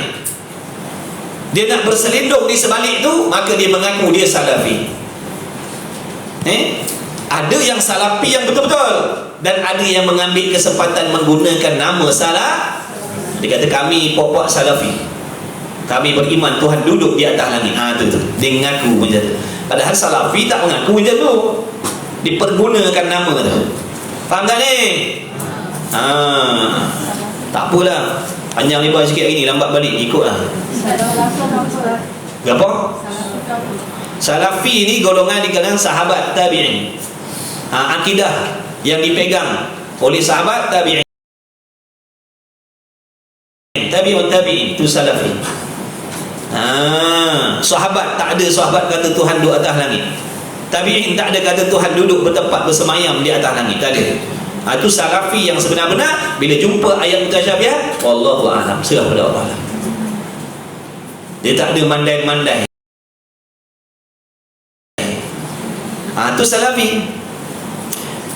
Hati-hati dengan orang yang ngaku salafi sekarang. Maksud hati-hati. Saya bukan kata semua, hati-hati. Sebab ada golongan yang mengambil nama salafi ni kerana nak menyembunyikan pahaman dia. Konon-konon dia di kalangan orang yang benar. Konon-konon dia ahli sunnah juga. Konon-konon dia ahli sunnah wal jamaah juga. Lalu dia mengaku dia salafi. Tapi bila jumpa ayat mutasyabihat, dia tak buat seperti yang salafi sebenar buat. Dia mengatakan Tuhan ada tangan. Cuma tangan Tuhan tu tak sama. Tuhan ada tangan, tapi tangannya tak sama. Bertangan ke tidak? Kami salafi. Makcik-makcik pun angguk lah. Oh ya ke Ustaz? Makasih Ustaz. Sian makcik-makcik. Oh macam tu baru saya tahu ni. Rupanya Tuhan ni ada tangan kaki lah, cuma tak sama macam kita ya Ustaz. Ustaz tu cakap. Terima kasih Ustaz. Allahu Akbar. Kesian. Itu kesian. Sebab mudarat dia tu bukan kecil. Mudarat dia bukan kecil. Mudaratnya besar. Itu bukan dengki, kita kesihan. Wajib kita selamatkan. Macam mana kita tengok kalau orang tu jalan nak terjun longkang, wajib tak selamatkan dia? Macam itulah bila kita tengok orang-orang yang bawa-bawa kita, mana kawan-kawan kita, dia sedang berjalan yang mana dia nak menuju kepada lembah tu, jurang tu, kita kena selamatkan dia. Bukan dengki tolak terus. Buat apa nak tarik tangan dia, tolak terus, biar terjun cepat sikit. Faham tak ni? Boleh beza tak orang kesian dengan orang dengki? Kalau dengki ni tengok pakcik ni jalan nak longkang tu, pakcik longkang tu, tolak kan. Bila terjun cepat sikit. Dah macam mana nak bagi faham ni? Orang cakap baik-baik dia katanya dengki. Dengki ni humban terus. Apa lambat sangat terjun ni? Cepat sikit. Tolakkan terjun cepat sikit. Orang kesian. Jangan pakcik, jangan makcik, jangan kawan-kawan, jangan bahaya. Tepis pula tangan. Jangan aku tahulah. Dah nak buat macam mana, nak tolong tak mau. Buat contoh macam tu pun tak reti juga, tak tahulah kita. Boleh jadi dah takdir ni. Allahu Akbar. Kita tak boleh nak serah takdir tanpa usaha tuan-tuan. Kena usaha selamatkan umat. Tapi kalau dah tak boleh selamat, tu la haula wala quwwata illa billah. Tapi selagi boleh selamatkan, tolong selamatkan. Tapi kena tahu usaha kita tak boleh memberi bekas. Kadang-kadang kita cakap begini, cakap dia degil juga. Nak kata lagu mana, kita tak ada kuasa. Kita tak ada kuasa nak mengubah akidah orang. Allah yang maha berkuasa. Habis sambung balik. Takwil salafi tadi ni salah yang benar-benar. Ni ori Ni ori ni. Jadi kalau ada ngaku salah, tanya dia ori ke pelesu, tanya. Kalau dia mengaku dia salafi, tanya ni salafi ori ke salafi pelesu, tanya dia. Dia kata ada salafi ori pelesu. Adalah makcik mengaji dah. Selepi yang palsu macam mana makcik? Selepi palsu ni kalau dia jumpa ayat mutasyabihat, tu dia pakai bulat-bulat terang-terang ayat tu, dia pakai zahir ayat. Jangan main makcik-makcik ni pasal pun. Ngaji tauhid makcik pun. Tu. Ataupun takwil akan dia ayat mutasyabihat dengan jalan tafsil. Tadi yang pertama dengan jalan ijmal. Ijmal ni serah bulat-bulat. Apa maknanya yadullah fawqa aydihim? Wallahu a'lam lah. Kami beriman dengan ayat ni. Kan kalau serah macam tu, ada tak timbul kesamaran? Ayat tu yadullah fawqa aydihim, apa artinya? Wallahu a'lam. Ada kesamaran tak? Tapi kalau kata tangan Allah, timbul tak kesamaran? Jadi salafi yang sebenar-benar dia tak menimbulkan kesamaran. Ni dia kata Tuhan bertempat, cuma tempatnya kita tak tahu. Akan kesamaran tu? Ada tempat tapi kita tak tahu. Dia ada tempat, tapi tempatnya tak sama. Oh, dia ada tangan kaki tapi kaki tangan dia tak sama, macam mana? Kan kesamaran tu. Kan timbul kesamaran tu. Tercari-cari tu. Dalam ni pula ada setan. Lalu setan ni membayangkan begini, membayangkan begitu, membayangkan begini. Tu bahaya. Ni dah segah pula. Tengok ayat dah. Ada pun tafsir yang kedua tadi, takwil dengan jalan apa? Tafsir ni mana? Huraikan ayat tu, terangkan, perjelaskan ayat tu, supaya nak menghilangkan kesamaran yang Allah tu serupa dengan makhluk. Banyak masyarakat kita ni yang terikut-ikut sebab ramai tak nak mengaji. Masyarakat kita ni ramai yang tak nak ngaji tauhid ni. Sebab tu kan tengok dalam media macam-macam ni kan, bila dengar kan yang hebat-hebat tu cerita macam tu, terjemah macam tu, terus kita telan pakai. Sebab tu bahaya. Memang satu pihaknya bagus media ni, tapi kalau kita tak waspada, hati-hati, ramai yang akan jadi rosak. Dia kata apa sekarang ni susah nak mengaji hujung jari. Betul, kalau kau salah pecek, kalau kau salah pecek, binasa. Kalau salah tekan, salah follow, binasa. Sebab tu kita kena mengaji juga. Orang yang dah ada ilmu, dah ada dasar, dah ada asal, dia boleh bezakan yang dalam internet ni mana yang betul, mana yang salah. Itu kalau dia ada ilmu. Kalau tak ada, ini yang kita ni dalam ni, dia akan mudah tertarik dengan yang negatif. Dia punya current ni lagi kuat. Benda baik dengan benda yang tak baik dalam internet ni, dia akan cenderung yang tak baik dulu. Dia akan mudah nak terpengaruh dengan yang situ dulu. Sebab tu hati-hati. Ingatkan bini-bini kita, anak-anak kita, tengok kawan juga mereka ni. Sebab masing-masing ada telefon lah. Kan dalam diam-diam duk ikut pahaman tu. Mana kita tahu? Dia bukan 24 jam ada depan mata kita, betul? Diam-diam rupanya ikut ni Salafi pelesu ni. Seperti takwil ulama khalaf ni mana selepas daripada tadi tu lah. Sahabat, tabi'in, lepas daripada itu. Selepas daripada itu dia takwil secara tafsir, seperti takwil ulama khalaf. Tengok, ni contoh ayat ni dalam Quran tu banyak tuan-tuan. Dalam hadis banyak ayat mutasyabihat ni. Ini dia ambil 1-2 contoh lah sebagai contoh. Mana contoh ayat mutasyabihat? Ni contohnya. Ayat mutasyabihat tadi apa? Ayat yang menimbulkan kesamaran pada hati kita. Bukan ayat tu kesamaran. Tidak ada la raiba fihi. Tidak ada kesamaran dan keraguan di dalam Quran. Yang ada keraguan kesangsian di dalam hati kita. Faham tak tu? Dalam Quran tak ada kesamaran, la raiba fihi. Tak ada kesamaran, tak ada keraguan. Yang ada keraguan tu hati kita. Jangan kata Quran ada keraguan pula. Wal'iyadha billah min dhalik. Yadullah seperti firman Allah Ta'ala. Tengok ayat nombor 10 surah Al-Fatih. Yadullahi fawqa aydihim. Kalau tak terjemah, taknya kesamaran. Sebab kita pun tak faham. Tiba-tiba kita pun buka tafsir yang ada terjemah Melayu, lalu kita pun bacalah tafsiran dia. Tangan Allah di atas tangan mereka itu. Tangan Allah, makna Allah ni ada tangan lah. Apa yang kesamaran tu? Padahal dah tahu ayat asal Tuhan tak serupa. Faham baik-baik, tak serupa pada segala sudut. Pada segala sudut, pada segala pihak, pada segala congakan. Nak congak macam mana, satu pun tak ada yang serupa dengan makhluk dari itu. Ni tiba-tiba baca ayat ni, yadullah fawqa aydihim, baca zahir, makna zahir, tangan Allah atas tangan mereka. Yang mereka tu tak apa, makhluk. Atas tangan mereka. Mereka tu makhluk dah, itu tak ada masalah lah. Bila sebut mereka tu yakni makhluk, tangan ni yang pertama tadi, tangan Allah tu. Tu yang kesamaran. Orang salafi palsu tadi, orang salafi palsu ni, dia akan terjemahkan bulat-bulat macam tu. Tangan Tuhan kata dia. Jadi orang yang cuma dia kata tangan Tuhan ni tak serupa dengan tangan kita. Na'udzubillah. Makna dia pakai makna zahir.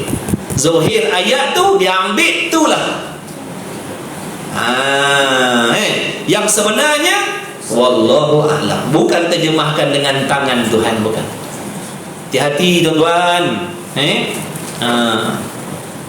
Maka berkata salaf, ulama salaf tadi, apa salaf tadi ditakwil macam mana? Salaf tadi serah bulat-bulat pada Allah. Itu takwilan ulama salaf yang original. Kalau salaf yang palsu, dia akan huraikan juga. Macam tadi dihuraikan, yadullah, tangan Tuhan, wajhullah, muka Tuhan, wajah Tuhan. Oh, budak-budak ada yang buat tu. Apa dia kata tangan Tuhan ni ada banyak, cuma tak sama. Na'udzubillah. Tangan Tuhan tu Tuhan yang menggulungkan dunia ni nanti, langit dengan tangan Tuhan. La ilaha illallah. Oh ya, jangan main-main lah. Tak tutup guru tu dia dah tahu bahaya dia. Tok guru tu dah nampak bahaya dia. Kita ni yang baru ngaji ni tak nampak bahaya tu. Tu dia ingatkan kita, bahaya, jaga-jaga, jangan. Berkata salaf, tambah sikit lah, salaf original. Nak kena ingatkan juga, betul. Tak nanti kakak pakcik-pakcik kata, ustaz dia salafi kan kita dah mengaji itu kan, dia salafi daripada sahabat tabi'in. Dah berkata salaf, yakni original.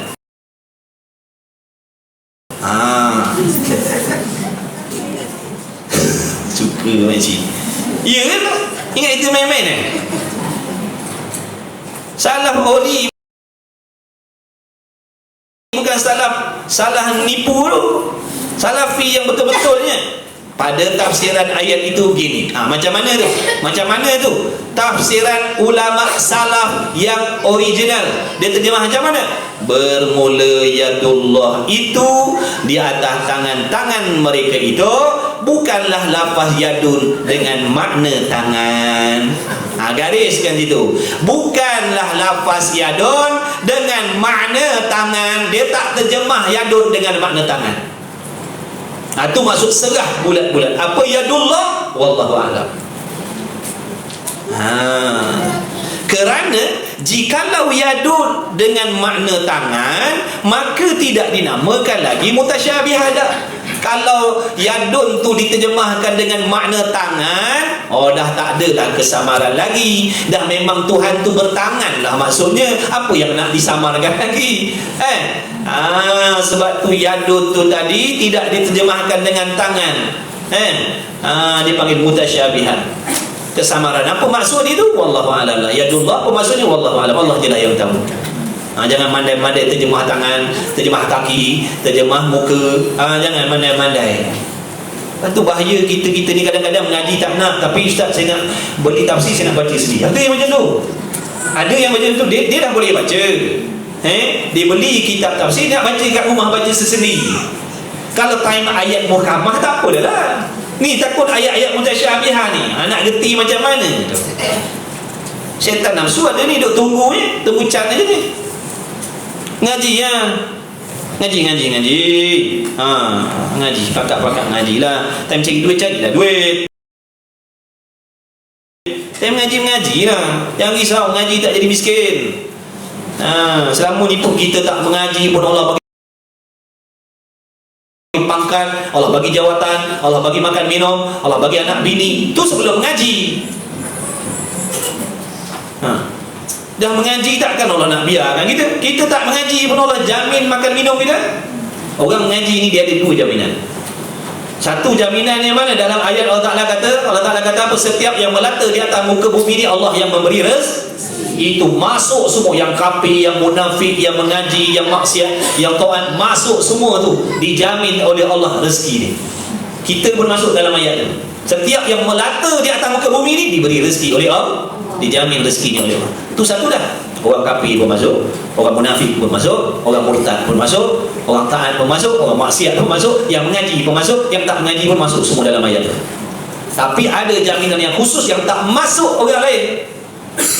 Allah Ta'ala tentukan, Nabi kata siapa-siapa yang menuntut ilmu, Nabi Allah Ta'ala menyanggupi rezeki dia.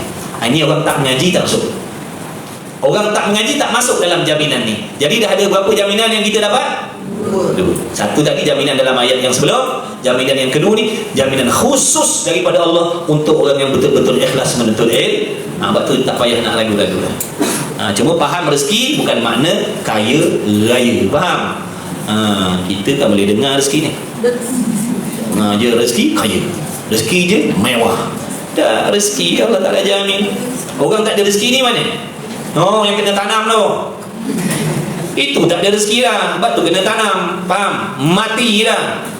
Orang tak ada rezeki, orang mati. Selagi dia tak mati, adalah rezekinya, cuma banyak sedih. Ni takut tak ada rezeki. Tak ada rezeki tu mati. Bila habis jaminan rezeki, peruntukan rezeki yang Allah Ta'ala dah sediakan, dah takdirkan sediakan lagi, bila habis, mati ya kita. Nak buat macam mana? Telatlah pil apa pun. Telatlah pil apa pun. Bila dah sampai, Allah Ta'ala dah takdirkan orang ni dapat jumlah banyak ni je dalam hidupnya sekian tahun, mati dah dia. Habis dah jaminan rezeki. Telatlah pil apa, pil kuda ke apa ke, mati terus. Tak ada pil yang boleh nyambung nambahkan rezeki, tak ada. Kalau tak ada kata banyak tu lah. Baik. Dan berkata, faham tak ni tadi ulama salaf tadi, faham masuk ulama salaf bila jumpa ayat mutasyabihat serah bulat-bulat kepada Allah. Dia tak kata Allah tu ada tangan tapi tangannya tak serupa. Bukan, itu bukan salafi. Jaga baik-baik, itu bukan salafi. Jaga baik-baik, itu bukan salafi sebenar, itu menipu.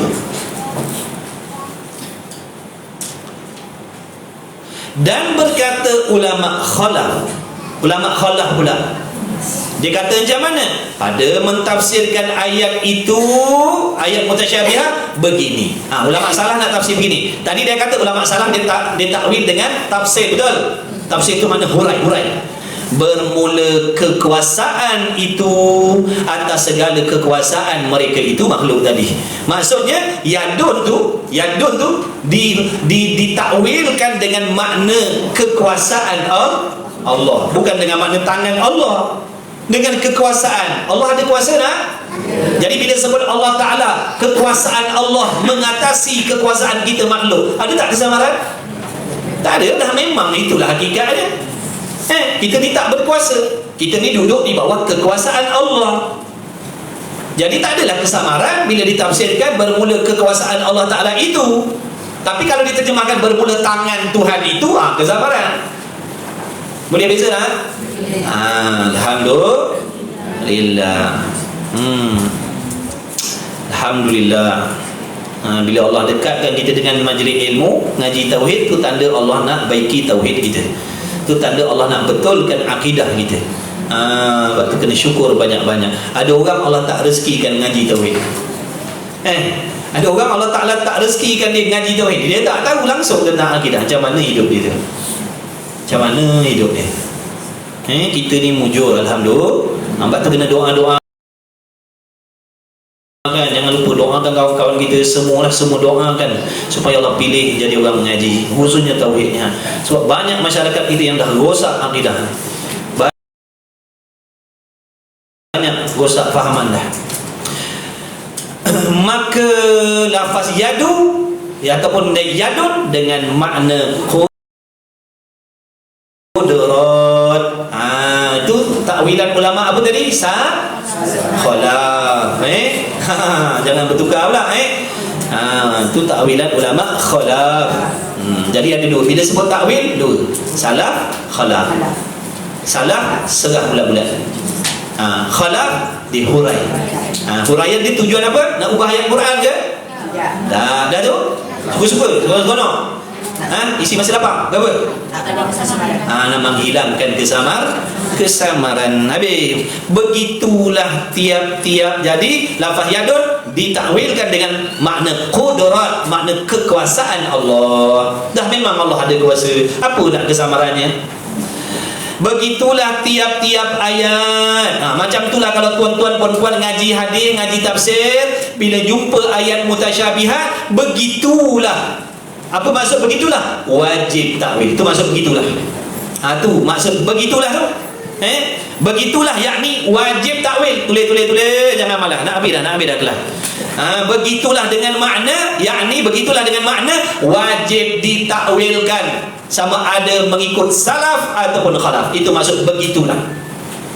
Begitulah yakni wajib ditakwilkan ayat mutasyabihah tu. Pada tiap-tiap ayat dan hadis yang mutasyabihah berlaku takwil antara dua qaul, dua golongan. Iaitu mana dua golongan ni? Salaf original dan khalaf. Khalaf tak ada original palsu. Yang ada palsu ni salaf tadi tu. Ada salafi palsu. Dia bukan salafi, dia mengaku je, mencorengkan arang, melosakkan nama salafi yang sebenar. Salafi sebenar tak ada berpegang macam tu. Tangan, Tuhan ada tangan cuma tak serupa. Tuhan ada tempat cuma kita tak tahu. Tak ada salah bukan macam tu. Hati-hati. Dan bersalahan pada sifat itu. Yang kedua, tadi dia kata bersalahan Allah tidak serupa Allah dengan makhluk. Ada 3 bahagian. Yang pertama, bersalahan Allah makna zat Allah tidak serupa dengan segala zat yang lain, dengan mana zat Allah tidak berjirim, tidak berjisi. Maka Maha Suci Allah ni daripada bertempat berpihak, duduk di dalam ruang, duduk di luar ruang, tak ada kena mengena langsung dengan zat Allah. Beda. Yang kedua, bersalahan makna tak serupa Allah dengan segala sesuatu yang baharu pada pihak yang kedua, pada pihak sifat. Mana sifat Allah tak serupa dengan sifat makhluk. Macam mana tu? Tadi bersalahan Allah pada pihak jirim dah faham belum? Pada pihak zat dah faham belum? Jadi ingat balik last jangan i'tiqad Tuhan berpihak bertempat, Allah tak ada kena mengena dengan tempat, Allah Ta'ala tak ada kena mengena dengan ruang. Faham tu? Kerana yang bertempat, yang berruang, tahu tak tahu, itu semua menunjukkan berjirim berjisim. Nanti kamu masuk dalam kata orang yang menyamakan Allah dengan makhluk berjirim berjisim pula. Jangan sekali. Dan bersalahan pada sifat itu ialah keterangannya minggu hadapan.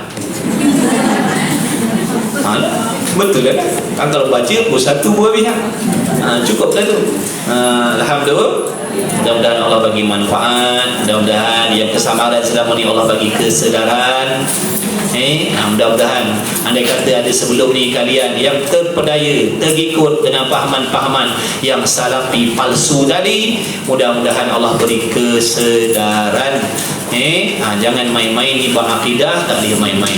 Rosak akidah tak berguna hidup atas dunia, rosak akidah tak berguna segala amal soleh yang kita buat. Jadi hati-hatilah. Pakat-pakat ajak kawan-kawan kita mengaji, ajak kawan-kawan kita mengaji, kenalan-kenalan kita mengaji, selamatkan maksudnya. Kena ada sifat belas kasihan pada kawan-kawan kita, kawan-kawan kita, saudara mara kita, adik-beradik kita yang masih jauh dengan majlis ilmu, ajak mereka, pujuk mereka supaya belajar agama, kerana kepentingan akhirat, bukan kita ada kepentingan supaya sama-sama diselamatkan oleh Allah. Ya Allah, kita yang Allah dah pilih ni kena syukur banyak-banyak, jangan sombong, jangan takabur. Ini semata-mata kasih sayang Allah, rahmat daripada Allah pilih kita. Mudah-mudahan nikmat ni Allah kekalkan sampai kita mati. Allah jadikan kita orang yang duduk belajar mengaji bersungguh-sungguh, insya-Allah. Cukup dah sekadar itu. Wallahu subhanahu wa ta'ala a'lam wa ilmuhu wa ada. Bismillahirrahmanirrahim. Alhamdulillahi rabbil alamin, wassalatu wassalamu ala rasulillah wa ala alihi. Allahumma rabbana fa'na bima 'allamtana, rabbana alimna alladhi ma yanfa'una, rabbana faqih ahlana wa qarabatil lana fi dinina ma ahli putri unsa wa dzakar. Wa sallallahu alaihi wasallam Muhammadin rabbil alamin. Taqabbalallahu minni wa minkum innahu minkum. Minta maaf lah ambil masa tuan-tuan panjang sikit sebab benda penting nak kena cerita betul-betul. Alhamdulillah.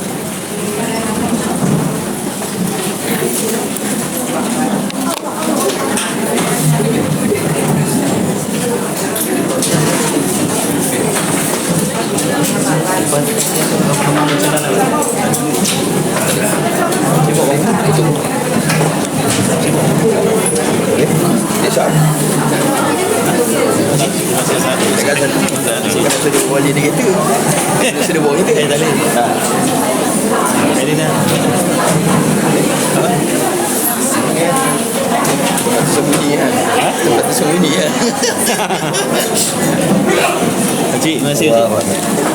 Doa lebih doa.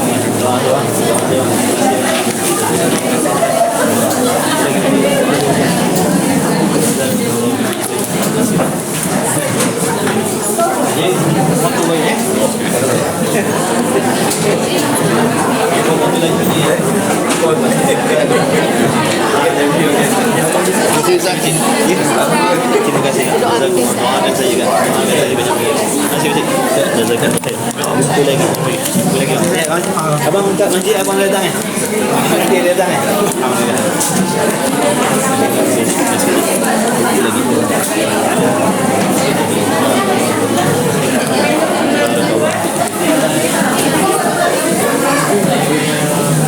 Allah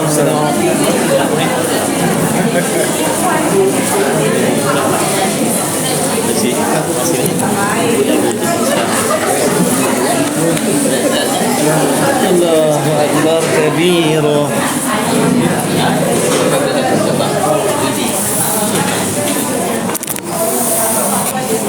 Makasih. Kau nak minum lagi? Kang sana nak minum lagi? Sikit je lah. Kita nak pergi mana? Kedai yang senang nak beli. Kedai itu boleh ke? Itu tak? Yang lontong ni. Terima kasih. Jazakumullah bima. Terima kasih. Area alih balik tak apa. Saya pun nak ngalir-ngalir ke sana tu. Yang itu kita berhenti tu. Kat Sungai Putat lah. Sungai Putat. Kedai itu boleh? Boleh. Minum-minum je kan. Kita nak makan-makan terus. Apa nak makan? Apa nak makan kan? Ngalir ke tempat Ustaz Amin. Boleh. Tapi kata pergi hotel pula. Belah situ dah tak ada. Belah situ kedai belah sini tak ada. Belah sini tak ada kan? Nak jumpa Ustaz Amin. Orang nak ngalir-ngalir sana.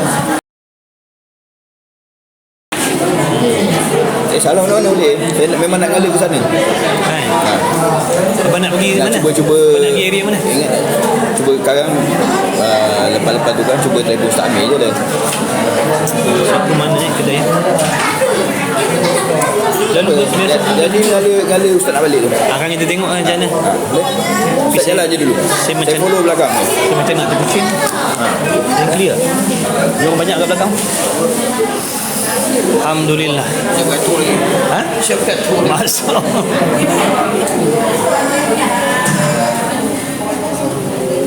Ustaz kelas berapa? Ha? Berapa? Kelas tak ada tu yang saya tanya. Cantik. Kita lepak berbentam. Jangan. Mau nak balik ambil budak sekolah.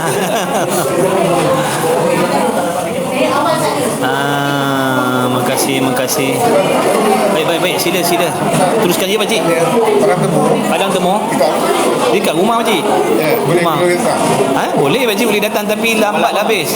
Kadang kelas pukul 11. Saya tengok kelas dekat Bukit Baru habis pukul apa? Kadang Bukit Baru habis pukul 10.30 kan kelas start pukul 11 sampai pukul 1 lebih. Ahad malam Isnin. Ada ayat. Tiap-tiap minggu. Kita 3 kitab situ. Minhajul Abidin, Kitab Faridah dengan Ta'limun Aulad kalau tak silap. Tak salah. Dia tu Minhajul Abidin tu sama. Tapi itulah kadang habis pukul 1.30. Jadi tengok macam mana boleh je, tak ada masalah. Tapi dan kadang-kadang kalau tak dekat Padang Temu pindah dekat Cheng. Dia ada 2 tempat. Ikut kawan-kawan tu punya masa lah. Pergi rumah dia lah. Pergi rumah dia. Baik pakcik.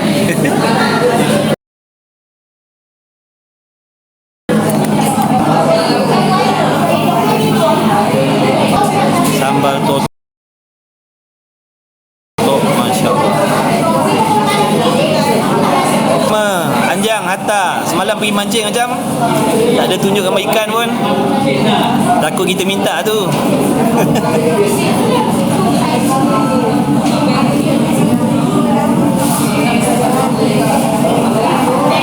Amin. Ya kak? Terima kasih teknik Ustaz. Terima kasih. Saya seluar lautan. Terima kasih makcik. Jazakumullah. Alhamdulillah, terima kasih makcik. Cantik habis dia. Cantik baiknya. Nanti saya bagi. Bagi. Jangan apa. Tadi pun kalau tak banyak boleh pegang macam ni. Kalau banyak berat kan. Betul. InsyaAllah saya akan manfaatkan makcik. Terima kasih. Sama-sama.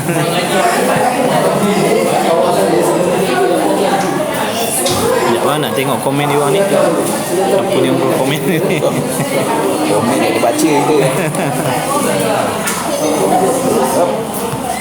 Ya kak, terima kasih doakan saya ya. Makcik orang mengaji. Kami berkat orang mengaji. Saya tak mengaji. Kita tak mengaji.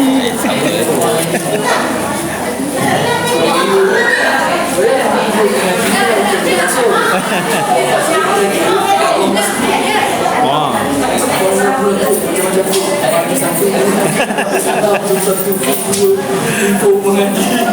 Orang penting.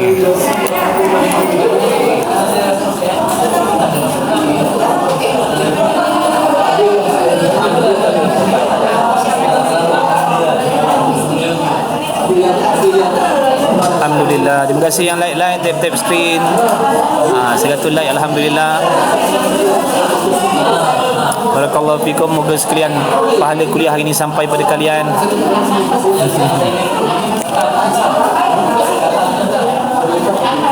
InsyaAllah.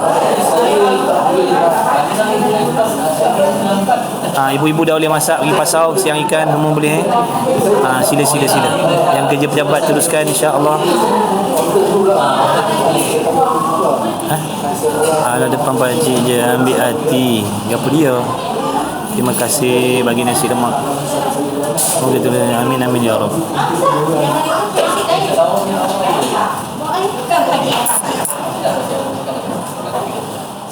Terima kasih nasi lemak uti canai. Ikan tak dapat lagi. Apa Abang Atta, nanti Abang Atta saya belum ni lagi Abang Atta. Nanti saya set betul-betul, saya pastikan clear, nanti kita pergi mancing sama insya-Allah. Dia ajak dia mancing. Hari asyik ajak jumlah saya tak ada masa. Okey bang, jumpa lagi semua, saya nak gerak dah. InsyaAllah. Terima kasih banyak. Barakallahu fikum. Assalamualaikum warahmatullahi wabarakatuh. Jumpa lagi. Terima kasih Susuraya. Terima kasih. Sama. Doa saya jangan lupa Doakan saya. Okey, sama, tak ada salah pun, maaf.